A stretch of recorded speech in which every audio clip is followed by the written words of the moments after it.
Yes, Rev.Emmanuel Donaldson here. Tackling the Streets is a 501c3 nonprofit organization that I found back in 2011 because I wanted to be able to do something to give back to the community at large, helping all I can while I can. I hear a lot of the people have questions that they wanted to be able to contact the mayor, wish they could talk to the mayor and a lot of other public officials. And they said they can't reach them, and I knew I was able to get in contact with them to give answers back to the community.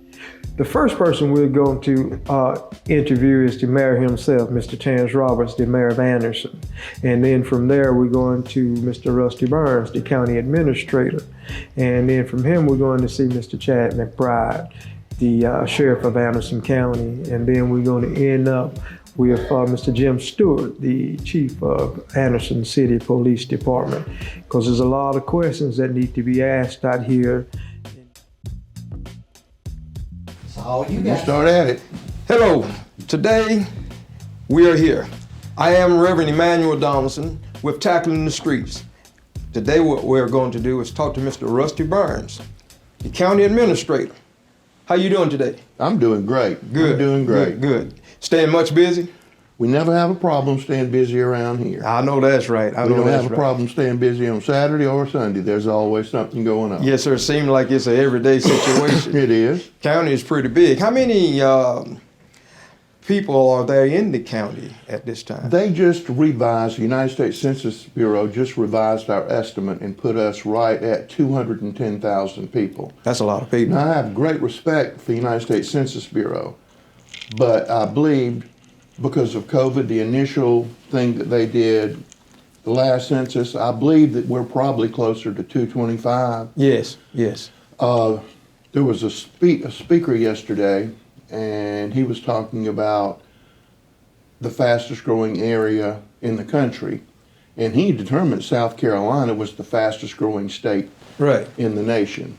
And I can assure you we're getting our share. So the county is steadily growing. Steadily growing, steadily growing. And there's a lot that's going on in the county, and people, as we was talking earlier, used to have the mail paper to come out and give them some information, but it's hard for them to get information now. It's very hard to get information out to the public these days.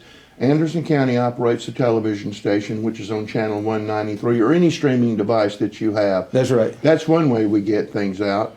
And we have 3 organizations in the county. We have the county public relations office. We put out things on Twitter and Facebook for people to see, but we also have our economic development office. They're pushing content out to let people know what's going on. And we also have the Anderson County Convention and Visitor Center Bureau, and they're pushing things out.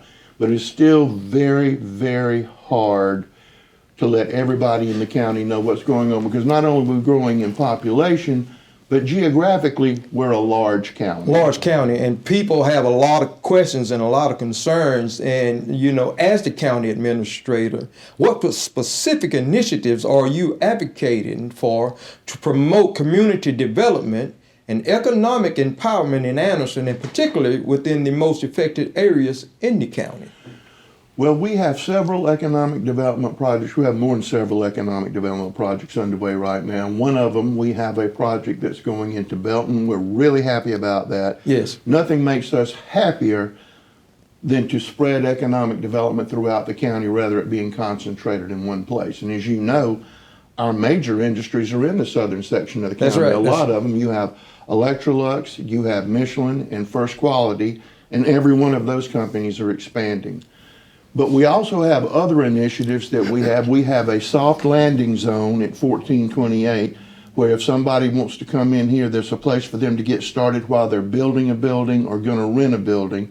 And we also have a place for small business to get a place to start and to increase what they're doing. So we try to help people from the smallest person to the largest person find their way to start a business, because we believe local business is the key to everything. Yeah, that's good to know about the support with the small businesses, because they always need a lift up and a leg, and continuing to connect from Anderson to Belton is something that is very much needed. Well, one thing that we have is we have a bus service that runs from Anderson to Belton to Honeypath. Yes. It's a daily service. Right. And we wish more people would take advantage of it because mobility is the biggest barrier right now Yes, sir. to economic enhancement.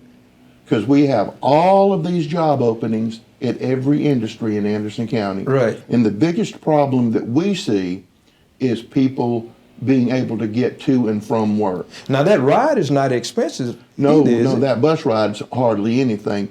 We had a pilot program using Uber to take you door to door. We have to refine that a little bit more to make sure that Right. we can get that back up and running. Yeah.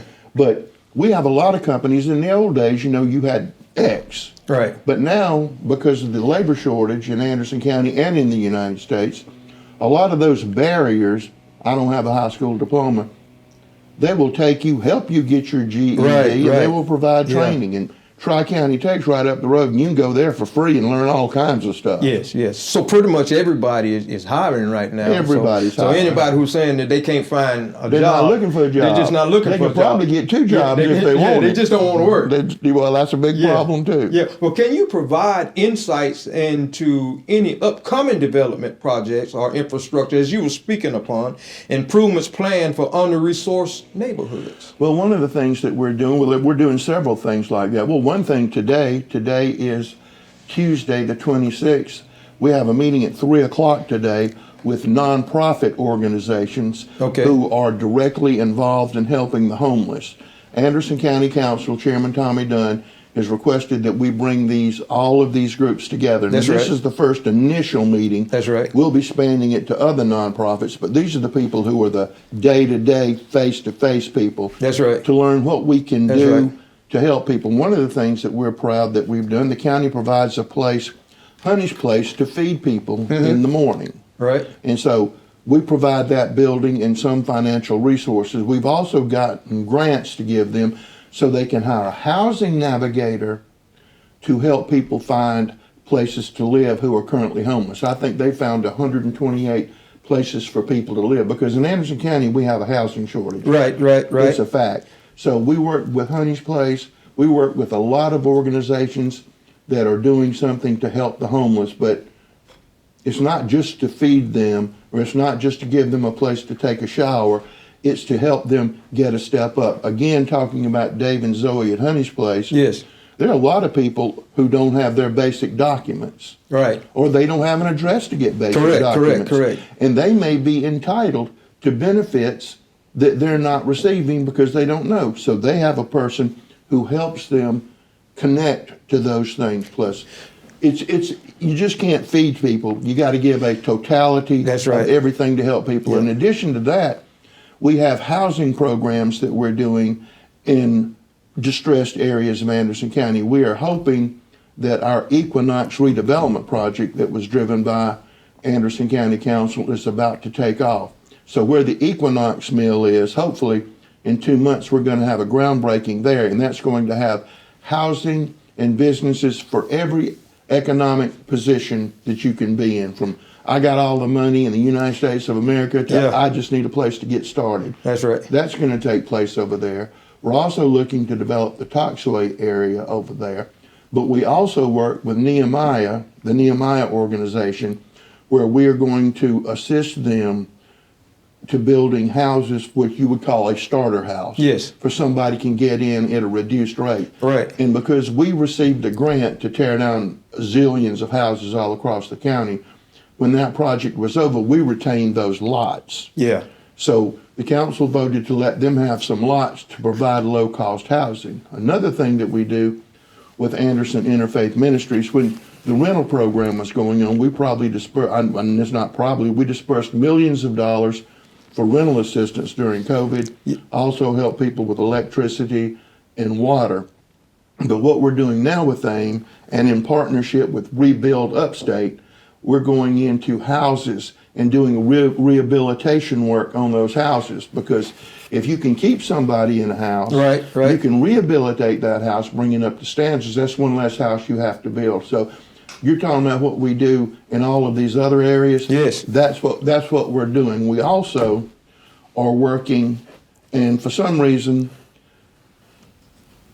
the drug problems out of control. You know that better than I do. Yeah. But the county received money from the opioid settlement. Okay. And so one of the things we're doing there is we're providing a psychologist and a nurse practitioner psychologist at the jail.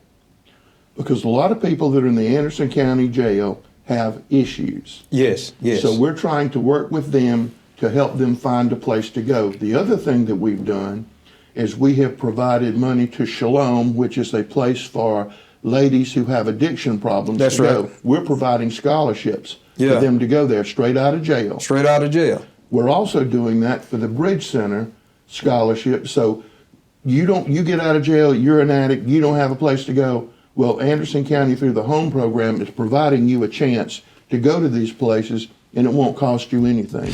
Well, that's good.